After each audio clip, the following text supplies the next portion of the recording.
Hello and welcome to another exciting episode with Pollyanna and Ilka. Pollyanna is all about living a fulfilled, joyful life. She's an intuitive life coach, mother of 4 boys, award-winning author, singer, passionate earth lover, women's empowerment facilitator, tree sister, and loud laugher, which we have in common. All of her work is focused around helping women to make strong connections to their empowered wholeness so they can live deeply satisfying lives and create their deepest longings. So cool. Pollyanna has almost died twice as a result. She is 100% committed to living a fully expressed life that's brimming with moments of joy. She knows what it is to half-ass life and has created the toolkit necessary to live empowered, grounded, and joyful. Yay! And I promise that the next talk, I'm going to have a little thing like that, but I agree with all of that. And I'm a fast EFT practitioner and I help people with growing their inner wealth, focusing on, helping entrepreneurs. So we're talking today about lessons, life lessons. Do they exist, Pollyanna?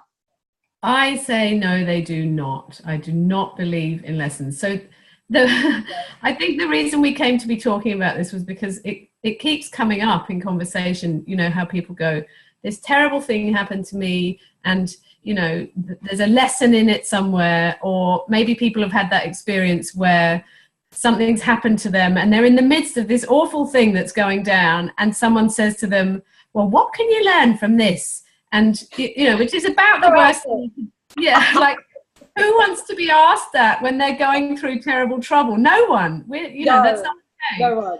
No one. So,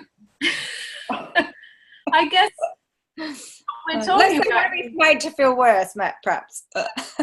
Well, I guess when someone asks you that question, it's kind of, there's an implication there that, you know, you in some way invited this awful experience in on yourself in order for you to learn some lesson. But that actually implies that there's something or someone out there dishing them out, dishing out lessons, going, sitting up on high somewhere, looking down and going, well, today I'm giving, let's give one to Ilka. She's just she really needs to get this and she's not getting it. Give her a lesson, you know, drop something crap on her and let's see what she does with it.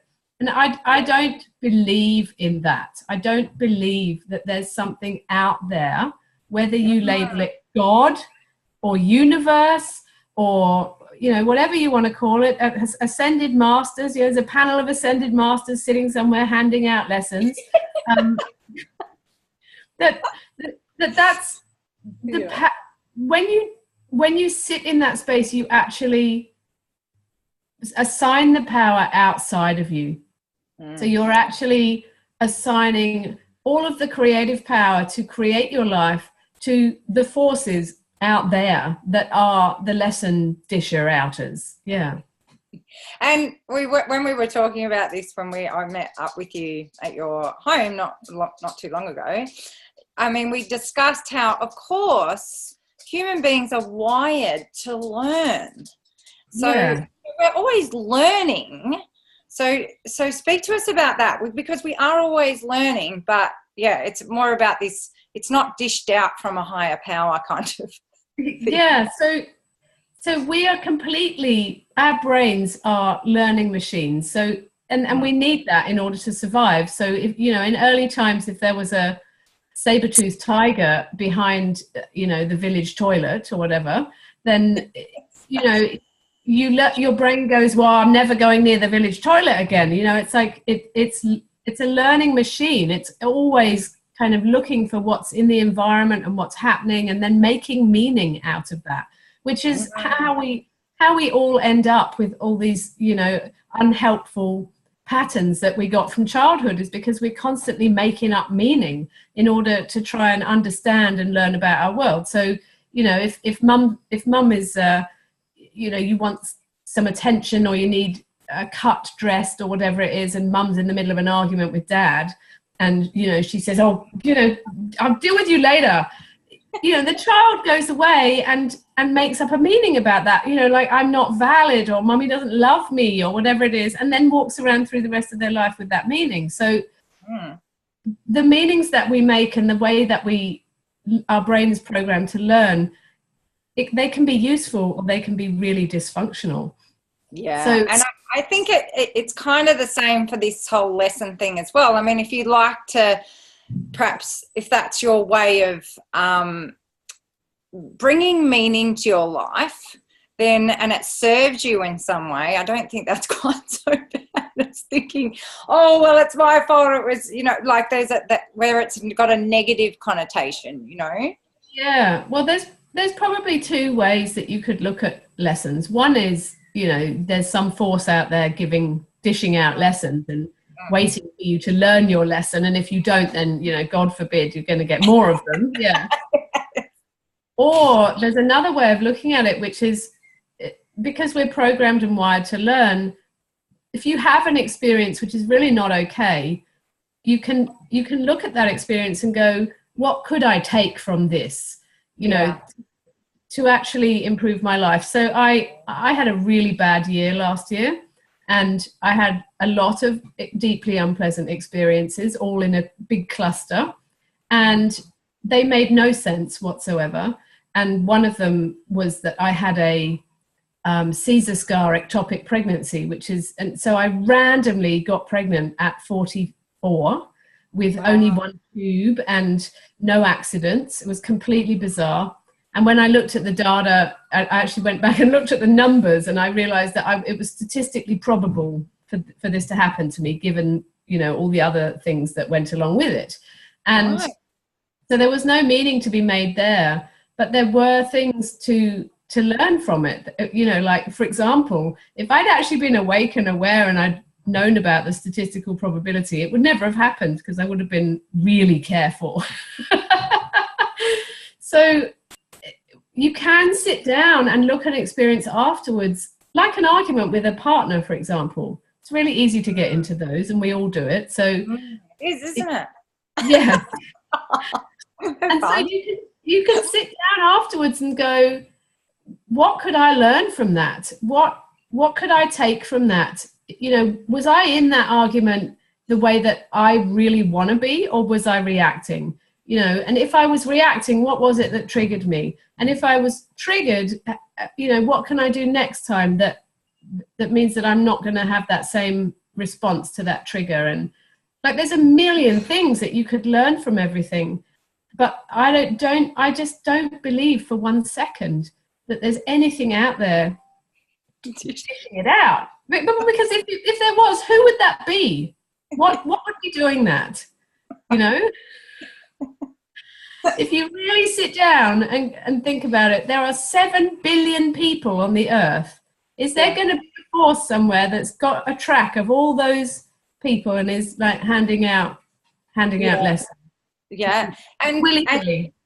And so also one would love to hear your take, therefore, leading on from this, on life purpose.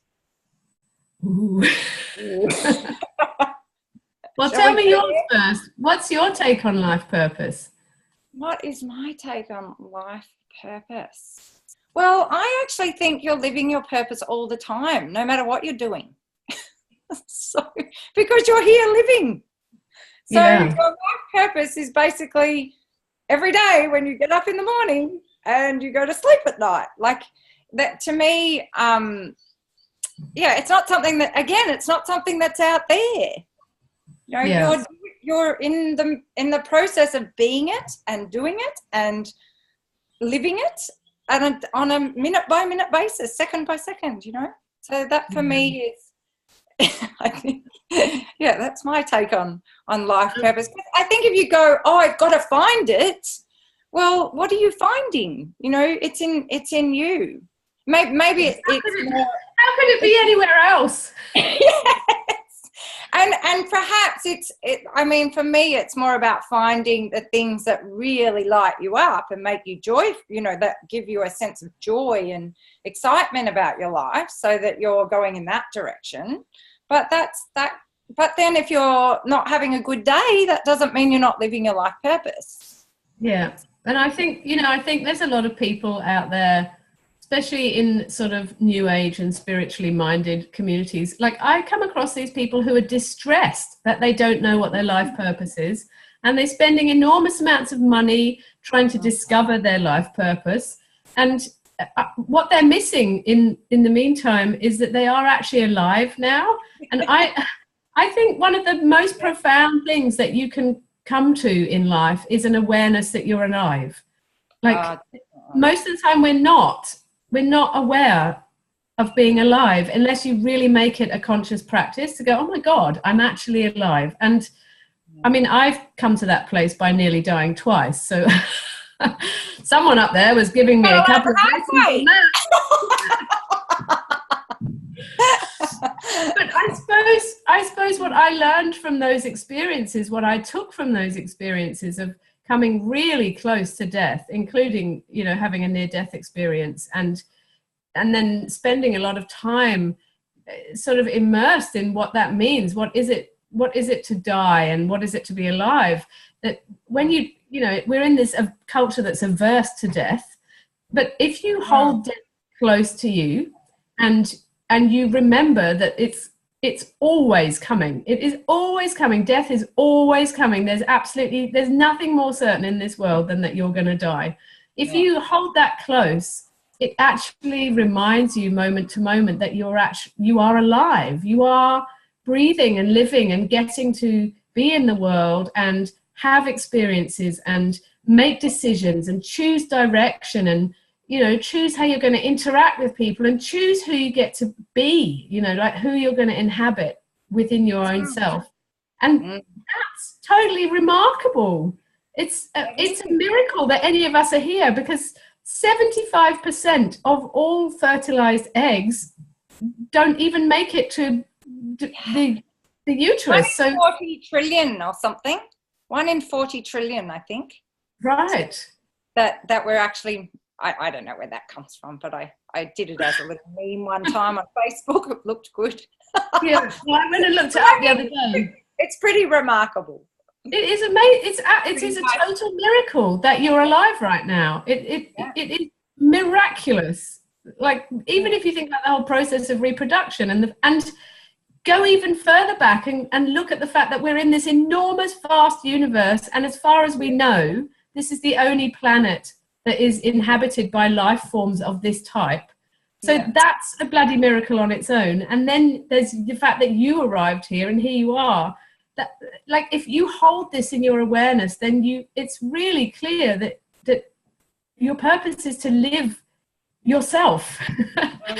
And I love some of the stuff that's coming out about the heart and all of these kinds of things that they're learning now through science, and how the heart actually has a field around it and things like that they're starting to be able to measure. And I was thinking about this the other day, like the value of being a human, like the actual value of just being. It's just incredible. And if you come back, I think we talked about this before, but if you come back to that idea that the universe is conscious, there are a couple of scientists in America who are actually academically studying this.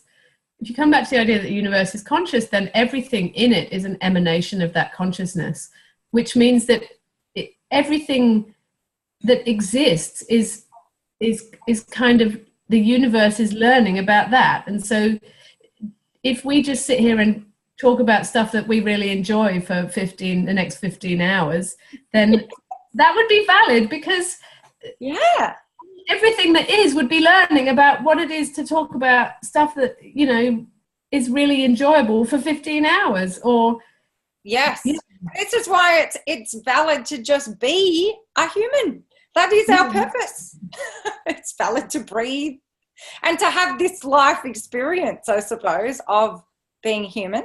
I don't know if there's any others out there, but, while we're here, this is a good experience. I think there's a deeper level to it as well, which is to really be who you are. So it's ever so easy to be who we think we ought to be, or who our parents wanted us to be, or who our partners would like us to be, or who our children want us to be, or who our neighbors would prefer. Like, it's so easy to be something other than yourself, and to actually appreciate your aliveness and be all of who you are is just the most enormously satisfying thing there is. Really, there's nothing more satisfying than that. And it's also quite a magnetic thing, you know, like when you're really inhabiting all of who you are. It's like, I did a session for a client this morning, and when I stepped into her wholeness, she was filling up her whole being to the point where she could actually feel herself pushing against her skin. And I was like, wow, that's really inhabiting all of who you are, where you're so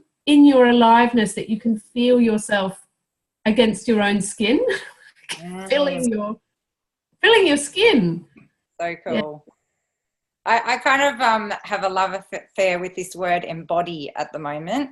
I just love that word at the moment, and because it just is, to embody who you are.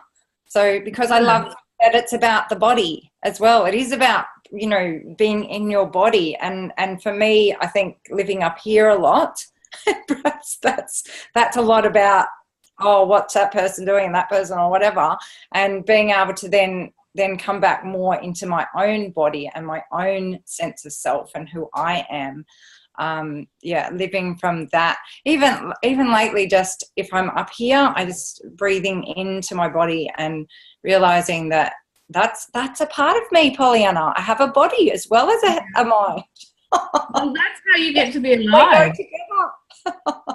That's how you get to be alive. Like, I think that we've done ourselves a really big disservice in some quarters by regarding the body as a vehicle that the mind is housed in, as though the real part of you is the part that, you know, exists eternally, and the body is just this thing that you're walking around in. But actually, your body is the living manifestation of your consciousness. It's not a separate thing. It can't be. So no. In the same way that in The Twits by Roald Dahl, have you read that book? Oh, a long time ago. Well, he says, they're incredibly ugly, the Twits. They're absolutely just grotesque. But Mrs. Twit started out lovely. So she looked lovely when she was young, but she had so many horrible thoughts and did so many horrible things that by the time she got old, she was all like, bleh. And that, like, it's a children's book, but it's an expression of that whole thing, that your body becomes over time who you've lived and who you are. You know, like people who laugh a lot have laughter lines, and people who frown a lot have lots of frown lines. So it's a living expression of your consciousness, and it is the thing by which you get to be alive, and it can't be separate from any other part of you, because when the body dies, you're not here alive anymore. You might be somewhere else floating off in the ether, who knows, but you're definitely not here embodied. No, it's not working anymore. No. And you know, we're so averse to talking about death, and yet it's the one thing that really focuses you on your aliveness. Because if you don't consider death, then you can just go around in your life thinking that it's all just going to go on as it is, and you know, and then suddenly someone dies and people are terribly shocked, but that was always coming, you know. And you know, there's some beautiful things that come from walking with death, which one of the most amazing ones is gratitude, is that you appreciate what's around you in the moment, and yourself, and everything else. So yeah, my dog is barking very loud. Can you hear that? No, yeah, that's fine. But yeah, I was listening to this Sadhguru, I think his name is. He's an Indian guy. Anyway, and he has this beautiful way he sits and he laughs with a big belly laugh, and I just love watching some. He's got a lot of stuff on YouTube. But he was once talking about death, which he quite a lot, and he was saying about how when you wake up in the morning, the first thing is to realise that you woke up, that you're here, and then the second thing is to realise that your family woke up.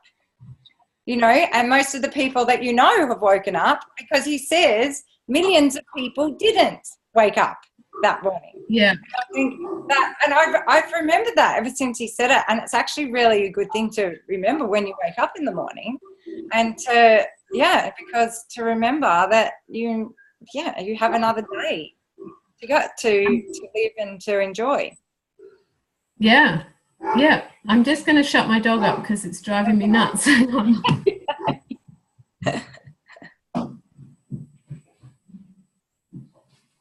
Do some elevator music. I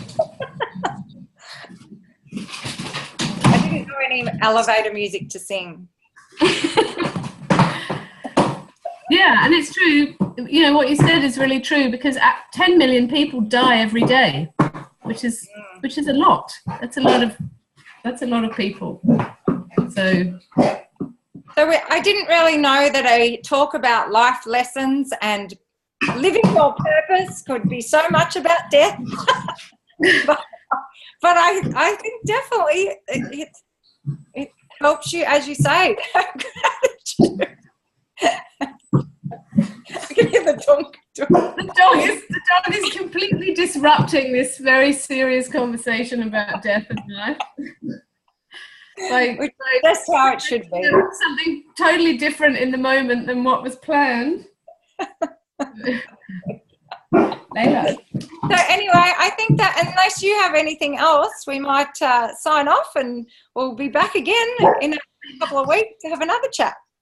Yeah, except that I'm off overseas. Oh, you're going. So you're off, and I'm off to Nepal soon, and you're off. Where are you off to? I'm going to the UK to visit family for a month. And aren't you going to the Welsh? I am. I'm going to Wales to commune with holy wells. Yeah. That's exciting. Well, we can talk about that perhaps when you get back. That'll be exciting. Yeah, that would be awesome. When do you get back from Nepal? Not till the end of October. Oh, wow. And how long do you go for? 3 weeks. So I leave on the 9th. Yeah. That's so exciting. You can still come. If you see this video and it's not the 9th yet, and it's before that, you can still come with us. Yay. I'll put the link with the video. That would be really stepping into your aliveness and appreciating it. Oh, yeah. So it's something. Okay, thanks. Thank you so much, Paulina. We'll sign out. Bye.